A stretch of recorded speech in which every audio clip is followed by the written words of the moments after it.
हे सर्वज्ञ देव त्रिकाल नमोस्तु नमोस्तु नमोस्तु। इस पंचम काल में वर्षों से मंदिर जी में पद में रहकर निर्माल का उपभोग करते हैं, तो ऐसे मनुष्य को, ऐसे पदाधिकारी को कौन से कर्म का बंधेगा और उस निर्माल का जो उपभोग कर रहे हैं। भव्य, हाँ जी, आपने तो पूरे विश्व के लोगों के मन का प्रश्न कर दिया है, लेकिन संभल के सुनना और संभल के जीना। जो पुरुष जिन उद्धार पर ठा पूज्य पुण्यम अवशेष धनम जो भुंजई सो भुंजई डरे गई दुखम। जिन उद्धार के नाम से, तीर्थ के नाम से, पंचकनक के नाम से, धर्मशाला के नाम से, हे मित्र गुरुओं के बिहार के नाम से, तीर्थ वंदना के लिए यात्रियों के ले जाने के नाम से जो अवशेष धन को भोगता है वो नरक गति को प्राप्त होता है। इतना ही नहीं, माँ ने दान दिया, पिता ने दान की घोषणा की और पुत्र ने उसका भोग किया, नहीं दिया, जो सो भगनी के साथ अब ब्रह्म सेवन का जो पाप लगता है, माँ के पिता के दिए दान को जो भोगता है वो भी बेचारी वो दोष को प्राप्त होता है। और जो व्यक्ति निर्माल्य का सेवन करता है 60,000 वर्ष तक विष्ठा में कीड़ा बनता है।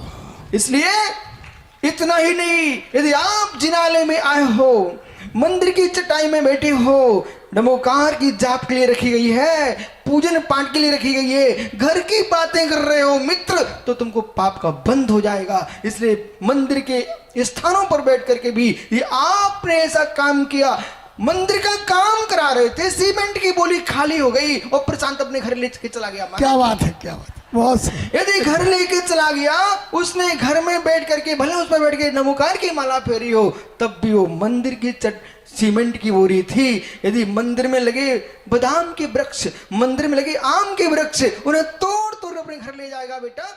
जैसे बाजार में पैसे दे के आओगे, ऐसे मंदिर में डाल देना, अंदर निर्माल्य खाने का दोष लगेगा। इतना ही नहीं, मंदिर में जो बागबान हो मंदिर के काम के लिए, तुम्हारे घर के काम के लिए नहीं है, आपने अपने घर का काम कराया है, मित्र आपको निर्माल्य का दोष लगेगा। इसलिए जिनको दुर्गति से बचना है, निर्माल्य खाना तो बहुत बड़ा पाप है।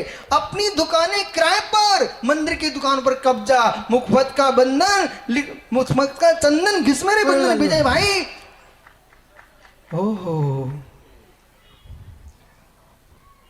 100 वर्ष हो गए, 50 वर्ष हो गए, मंदिर की दुकान का 1 रुपये किराया देता है, वो अपनी दुकान का 50 लाख की पगड़ी लेता है, उस बेचारी का क्या होगा। इसलिए अपने जीवन में ध्यान रखना, संसार की दुर्गति से बचना है तो ईमानदारी से काम करना।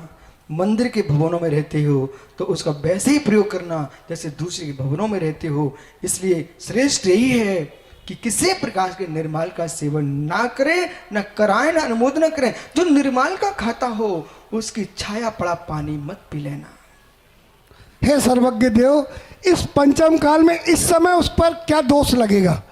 वो तो मरने के उपरांत नरक गति और ये आपने बताया, आपको बोध होना चाहिए इसी भव में। हाँ, उसके बारे में जानकारी है ना बे मित्र, धन्य कुमार से मिलना,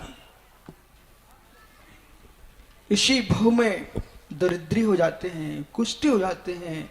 इसलिए मित्र घर में अपाहिज, लंगड़े, लूले संतानें होती हैं, इसलिए आपको ऐसा नहीं करना।